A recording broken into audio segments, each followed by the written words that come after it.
Hello, I'm Chris Burnand, and I'm going to speak for the next half hour or so about the new Cicero Pro Cluentio set text, which is being examined for the first time in 2023. I've put my email address there on the slide, and please do not hesitate to get in touch with me if you've got any sort of questions about the talk or places where you disagree with it or anything else. Anyway, without further ado, let's dive in. So Cicero's Pro Cluentio was delivered in 66 BC when he was himself a praetor, so not yet achieving the glory of the consulship of 63, but a prominent Roman, and by this time the most dominant public speaker in Rome. And it's Cicero's longest speech. It's a defense of Aulus Cluentius Habitus, who's native of Larinum, which is a town level with Rome and about 125 miles east of Rome on the opposite side of the Italian peninsula. And it was a poisoning court that he was being tried in. And he'd been tried for several charges of poisoning, but also of judicial corruption, and that's bribing the same court, the poisoning court, 8 years before, in 74 BC, to find his stepfather, Oppianicus, guilty of attempting to murder him, that is Cluentius. I thought it'd be a bit of fun to give a famous Roman historian's advice. Niebuhr, the sort of early 19th century German historian, founding father of Roman history, really, his advice to a budding young classicist. And he said, giving advice, what should you go and read? In Greek, Demosthenes is for the crown, but in Latin, go and read Cicero's Pro Cluentio. Read them with all the attention you're master of. Give an account to yourself of every word, every phrase, and look at the history, arrange them in order. And he says this will give you endless work. It's a very complicated speech, but it has a huge appeal, and it's certainly obvious to see why Niebuhr was giving this advice. And slightly more scarily, he then goes on to advise this student then to approach his teacher with lots of questions about it. So we need to be prepared. One other thing, by way of introduction, it's worth saying that Cicero clearly won the case, although we don't have explicit evidence for that, but Quintilian records that later on he boasted that he had tenebras offudice, that he had poured darkness over the judges in the case of Cluentius. So I think that's a warning that we should take everything that he says to a certain degree with a pinch of salt. And not really expect it to be historically true always. Now, I thought it would be interesting to sort of split up initially into sort of good news and bad news about this as a set text. The good news, as it says, it's a really exciting speech. And here I've put a quote from the H. Groves Hodge edition of 1931, Murder at Larinum, that the set text is based on. And in his introduction, you can see that he claimed it was the most sensational cause célèbre bequeathed to us by antiquity. And this idea that it contains a murder on every page, so full of excitement. Also interesting to reflect just how much the world's changed since 1931, when he said this would appeal to every modern boy. Hopefully this will appeal to girls as well. The other really good news is that OCR have picked exciting and coherent bits. So it's not like the current prescription, Philippic 2, where there's all that weird stuff about augury which is terribly complicated and really quite tedious, and knows why they chose that. And they've chosen narratio, so they've chosen bits of narrative. So it's not endless amounts of argument, but good storytelling and gripping storytelling, because they've chosen it from this 1931 schoolboy edition of Groves Hodge. And I've put there, I'll come back to these, but the two chunks of text. So group 1 is from near the start of the speech, and group 2 is towards the end of the speech, but I won't linger on that now because I will come back to them. Then the bad news. I've put question marks because it's not all bad news, but there are some annoyances about this set text, or some challenges. First of all, the context of the speech, as you might guess from Niebuhr's exhortation to his prospective classicist in the 19th century, the context is very complicated. It's not even clear, as so often with Cicero's speeches, what the precise charges were. There were certainly poisoning charges, 3 of them, but it's not clear whether the charges of corrupting justice were included in the actual charges, or whether those are just included as general way of attacking Cluentius by the prosecution. The background of the case is also very complicated in terms of the history. There are huge numbers of names, even in the small chunk that is set. And most confusingly with this, we've got 2 people called Oppianicus, a father and a son, both referred to by Cicero as Oppianicus. Now, obviously, in the context, it's often clear, but it is going to be potentially confusing for students. The Bloomsbury edition, which has been produced by Matthew Barr, takes the precaution of labelling one as Oppianicus 1 and one as Oppianicus 2 in the text to make it clear which one is which. And this is also compounded by very complicated family trees. I'm not going to put up family trees in this talk, but they are readily accessible in the Penguin, which I'll talk about in a bit. So, tricky background. Second thing is, it's rather a neglected text. Now, this might be a positive rather than a negative, but there's not any great modern edition of the text like there have been for some of the other Cicero texts that have been set recently. It's been very, very neglected by modern scholarship. I will go on and talk about the resources. Now, the greatest annoyance here is that OCR have set it from this edition I talked about of Groves Hodge from 1931, which is a selection from the speech. And there are 2 things about this. One is purely practical. The numbering of the sections is hugely confusing. So Groves Hodge uses his own section numbering, which is completely different from any other numbering of the speech,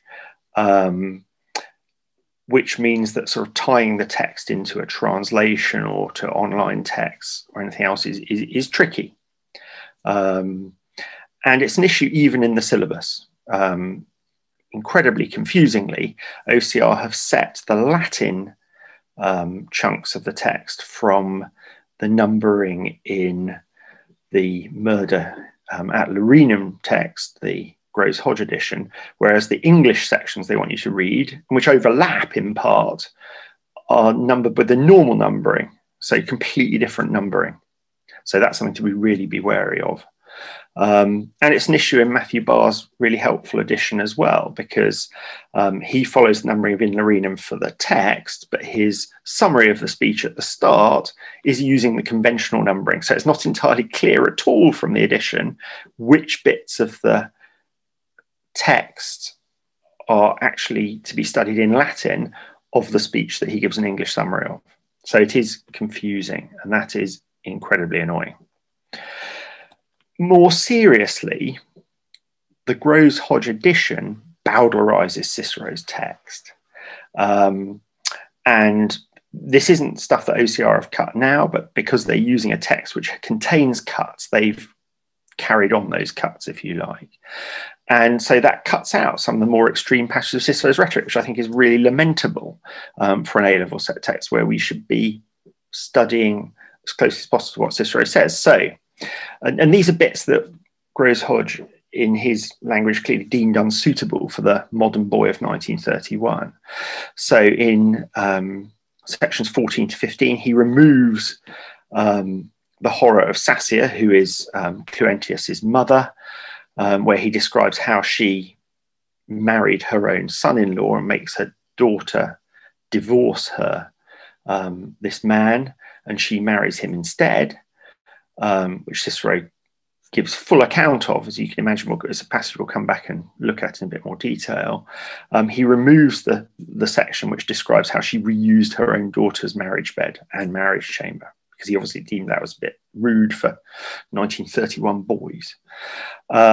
In section 31, where there's a description, according to Cicero, of Oppianicus killing his brother's wife, who's pregnant with a child, in order to stop there being an heir to compete for the family fortune. He removes the explicit mention of the murder of the unborn child, which Cicero draws attention to. So I think it's a real shame that some of Cicero's actual rhetoric is removed. And I think that might be something interesting to think about with students.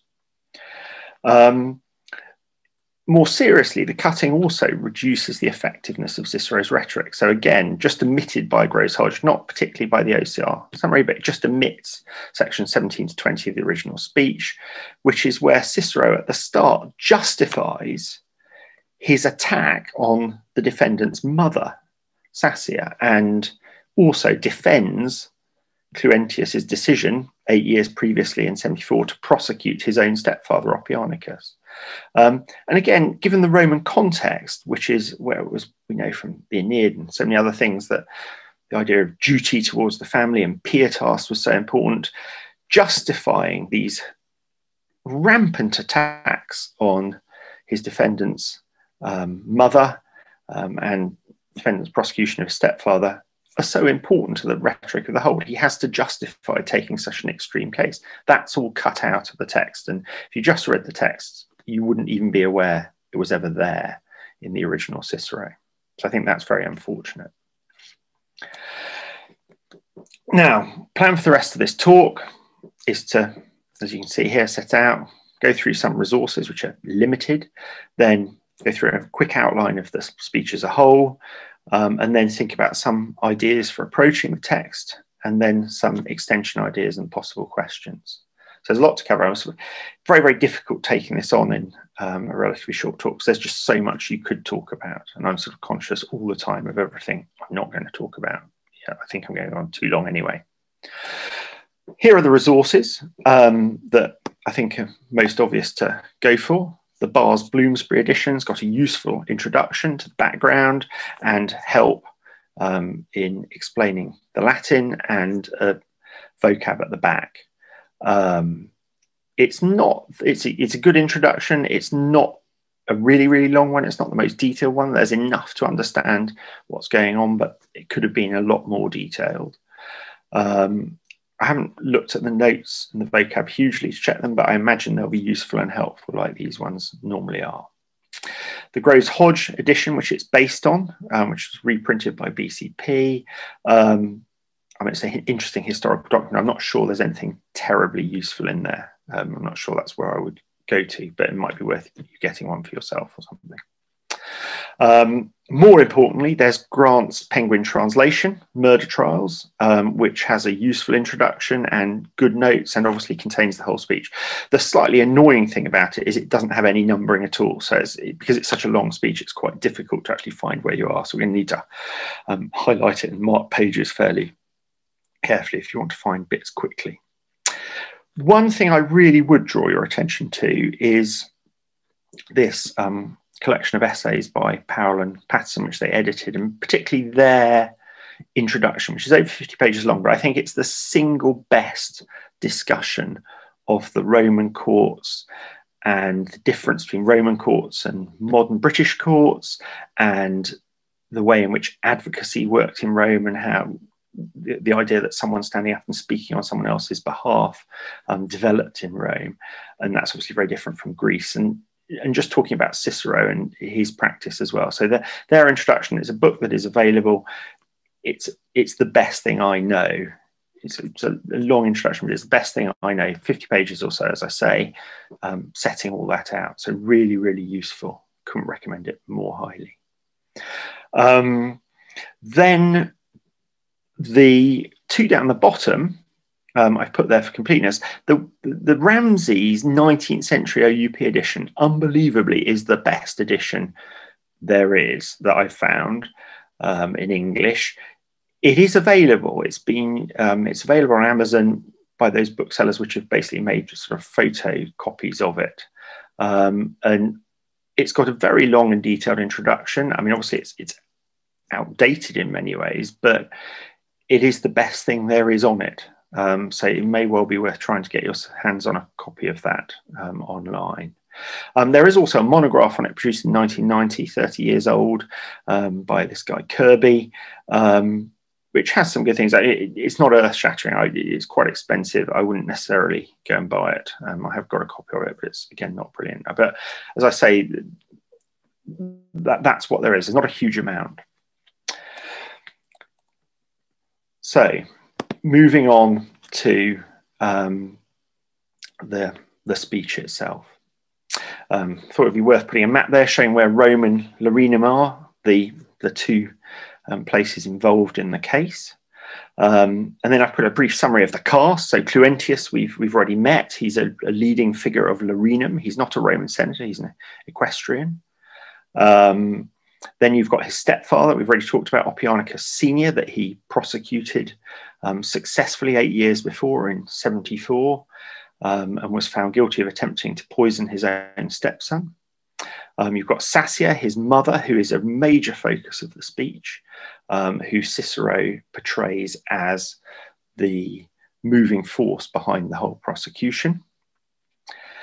And then you've got Oppianicus Jr., the son of Oppianicus Senior by a previous marriage, who is actually the person behind the prosecution, even though Cicero says he's just acting on Sassia's behalf. And as well as them, you've got the people who are pleading the cases. So Cicero is obviously making the second speech, the defense of Cluentius, who Cluentius has brought in to, as the sort of top lawyer in Rome. And the prosecutor that Oppianicus has brought in is this guy, Titus Accius. So those are the main 6 players. In addition to that, you've got numerous minor players that I can't really discuss here because the talk will go on for hours.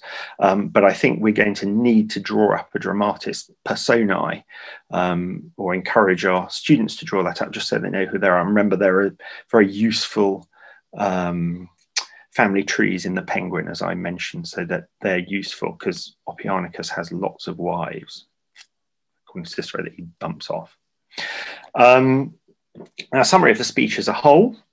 And here I've highlighted in yellow the actual set text parts, and in green the bit that students need to know in English. So it begins off with an exordium, which is focused on a plea against prejudice towards Cluentius. And this is the real focus of the speech, not so much the bit we're looking at, we're going to be studying, but the speech as a whole. That clearly in Rome, there was a perception that the trial of Oppianicus had been irredeemably corrupt in 74, and that although Oppianicus was involved in bribing the jury, Cluentius was also involved in bribing the jury. And Cicero is having to plead with the jurymen, senators and equestrians who are making up the jury, not to listen to this bias and hearsay that they've already got embedded in their minds. And the most embarrassing thing for Cicero himself is that he has been quoted by the prosecutor from past speeches in which he himself has expressed his certainty that Cluentius was bribing the jury. And Cicero had mentioned this in the Verines most famously. So that's the big issue that Cicero's got before him, dealing with this prejudice that Cluentius has actually bribed a jury to find his stepfather guilty 8 years previously. He also sets out there the twofold structure of the speech and how he's going to devote most of it to dealing with this charge that he's corrupted a court, and then secondly, going to deal with the poisoning charges, and that is answering the same structure of the prosecutor's speech. So he's setting that out. But as you can see just from the chapter numbers, and these, as I must stress, are the chapter numbers that the speech is generally known by rather than the ones in the actual set text, that 4/5 of the speech is dealing with the judicial corruption charges, and only a fifth or a sixth is dealing with the poisoning. So the Group 1 text comes from the start, pretty much, of that first half, the bigger half, with a fierce attack on Sassia, Cluentia's mother. So I've said Cicero is determined to paint her as the sort of evil baddie behind the prosecution, and then launches into a catalogue of crimes, previous crimes committed by Oppianicus. I should say by this time Oppianicus is obviously dead, but this is going back to crimes which predated the first trial of 74, in which basically Cicero is trying to establish it's no wonder that the jury found him guilty in 74 because he was such an evil man. And this is listing earlier crimes which weren't even particularly relevant to that prosecution, but just to show that he was a bad man. And then in English, after that, it goes on to talk about the attempted poisoning of Cluentius, which was the subject of that earlier trial, and the conviction of Oppianicus's henchmen, Scamander and Fabricius, who had actually administered the poisoning, and they were found guilty before Oppianicus was in his trial. So it's all part of Cicero trying to explain that there was no corruption involved in the trial on the part of Cluentius, and that the jury were just right to find Oppianicus guilty of the charges. And that then goes on at length for the next 100 sections, which are not part of the set text at all. And then finally, as I say, in the last fifth of the speech, he turns to the actual poisoning charges. The first two are dismissed quite quickly, and they're again not part of the set text. The second one, including by calling Balbutius his dad, who said it wasn't poisoning at all, according to Cicero. And then finally, the charge, which you would imagine would have been the prime legal charge brought by Oppianicus, that Cluentius had poisoned his father. This is after he'd been found guilty in the court of in 74, that a couple of years later, that Cluentius decided to finish him off, according to the prosecution, with poison. And this is the text. This is Cicero's answer to that, in which he sets out his own narrative of Oppianicus's death, that it was following an accident, he just died of natural causes, and that the charge of poisoning is fictitious and all motivated by Sassia, Cluentius's own mother, who has basically encouraged Oppianicus Jr. after 6 further years to bring this prosecution against his father's supposed murderer, her son. So that's the second set text. And then I should say there are omissions in both of these set texts. I've already talked about some of them, but there are some bigger ones as well. And then finally the peroration, where unsurprisingly he's appealing for sympathy for Cluentius, but also telling about how the whole of Larinum supports Cluentius, and they're here in court to support him, and also a final attack on Sassia as the evil prosecutor of her own son. So that's a summary of the speech as a whole. Now, approaches to the text. We're all aware, if we've taught Cicero before, I think, that one of the real dangers is that students do sort of literary device spotting, and Barr's commentary rightly sort of warns about the danger of this, sort of like, oh, there's an anaphora, oh, there's alliteration, and so forth, and the real danger of this. And he rightly stresses the importance of looking at Cicero's point, what he's trying to argue, and thinking about how the use of language actually reinforces this point rather than just randomly spotting devices. Having said that, there is one device I think my students neglect when they write about Cicero, and this is something I would just sort of suggest that you really focus on with them. So I put a passage here from the first prescription with a translation, And this is describing how Sassia came to marry Opionicus. Both of them had been married before, and Sassia was initially, according to Cicero, reluctant to marry Opionicus because he already had 3 sons, the assumption being that her own children wouldn't necessarily inherit because he had these other sons. And Opionicus' response to this, according to Cicero, was to kill 2 of his existing 3 sons within 10 days, young sons, one a baby. And this is describing Sassia's response to this. She married him at once now that he'd bumped off 2 of his sons. And it says it's not surprising because she saw that she had been charmed de lenitam, non nuptialibus donis sed filiorum funeribus, not by marriage gifts, but by the deaths of sons. And this is this use of antithesis or contrast to highlight just how appalling this attempt to win her love was. And then the next sentence, this similar use of antithesis to denigrate the character of Opionicus. So whereas others, Ceteri, are usually more desirous of money, pecuniae propter liberos, ille, that man, propter pecuniam, because of money, thought it better to lose his own liberos, to lose his children. So again, the contrast between those 2 halves draws attention to just how horrific Opionicus's sort of morality is. And this use of antithesis, which is not necessary, he could have just sort of said, when she saw that she'd been wooed by the death of sons, or and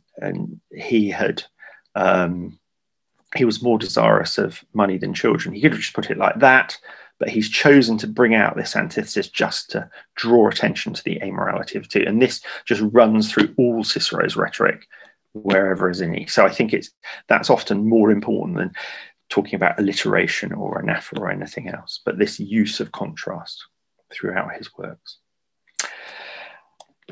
A second way of thinking about Cicero's text, which I think is really useful, and not just Cicero, you can do the same with Tacitus or first text as well. How could Cicero have said this most simply?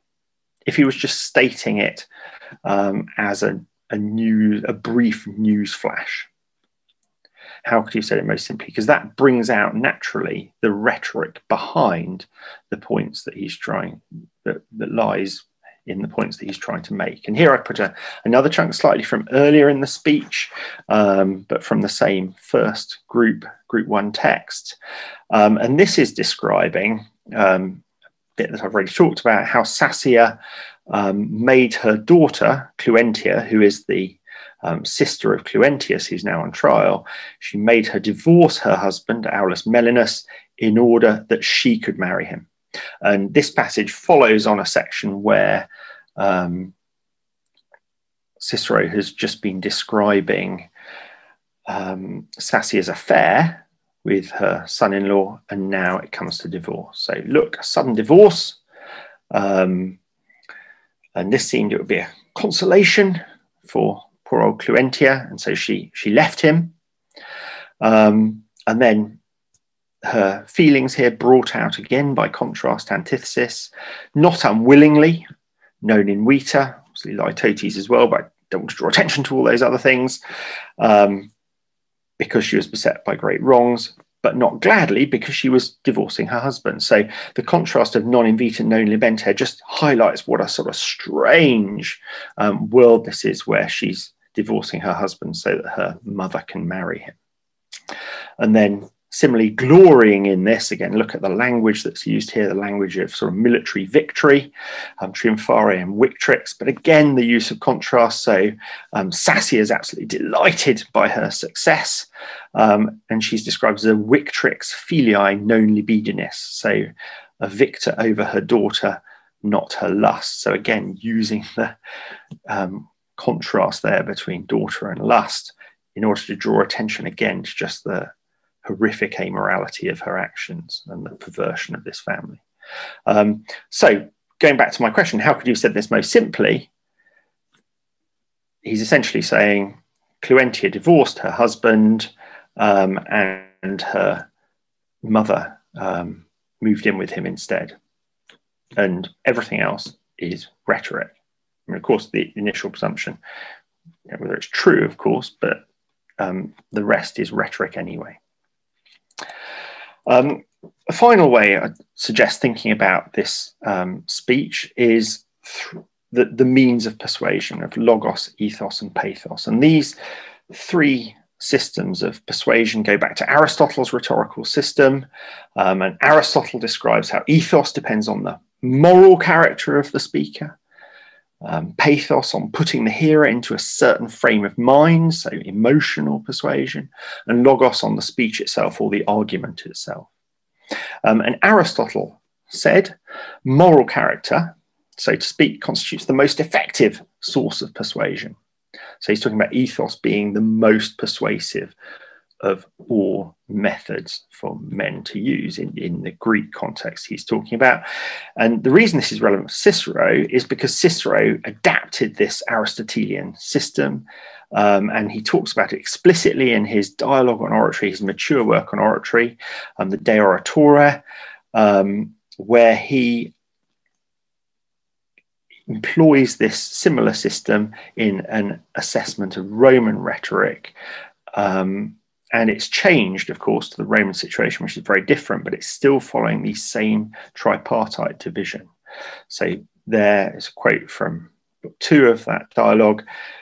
It relies wholly upon three things: the proof of our allegation, so logical proof, the winning of our hearers' favour, that's ethos, character, persuading them that people involved on our side are good characters and our opponents are bad, and the rousing of their feelings to whatever impulse our case may require, so pathos. Now, Cicero uses these arguments throughout the speech. I mean, people tend to think pathos is focused on the conclusion of the speech, the peroration, but really it appears throughout. And similarly, you can't say a sentence is argument, whereas another sentence is talking about character. They're interwoven, but encouraging students to think about these different methods of persuasion, I think, is really useful analysis for the speech, not least because this is the kind of analysis that Cicero himself used on rhetoric. And I think thinking about his speeches that way repays it, this speech certainly, but others as well, and particularly in this speech, the character of Sassia and Oppianicus Senior. Then I thought just end with thinking about themes that the speeches allow us to explore and maybe take some ideas further, and then I'll end with some possible questions that might come up on it. First thing to think about obviously links well with the current prescription on Philippic 2, invective. So the attacks on Sassia and Oppianicus are virulent, and think about Cicero's use of invective to denigrate his opponents. And again, Antony would make an obvious comparison for that. In a similar vein, thinking about the treatment of women. The attack on Sassia is brutal, even if the addition that we're using cuts out some of the most extreme attacks on her. It's still brutal, and it really brings to mind Cicero's speech, the Procalio, which is the next set text, which is coming on in 2 years' time, 56 BC, where he brutally attacks Clodia and assassinates her character as well. And thinking about the extent to which Cicero perhaps picks on women who couldn't answer back in court in order to exploit that gender inequality to win his cases. Not necessarily a very attractive feature of Cicero's rhetoric at all, but I think one really important to think about. Another task that might be interesting if they read the whole speech is reconstructing the prosecution speech. Obviously, it's a hypothetical exercise and we can never know the right answer, but I think it's an interesting exercise to get students to think about that. What arguments might they have come up with against Cicero? It gives a really interesting picture of provincial life in Italy during the social war, where at the start of the first century, where Rome's allies were seeking equal citizenship with the Romans, and also during the civil wars, because so many of our texts are focused on Rome, but a lot of this is focused on Larinum, albeit very much through Cicero's eyes, but it still gives us a picture of provincial life and the violence of the Sullan proscriptions.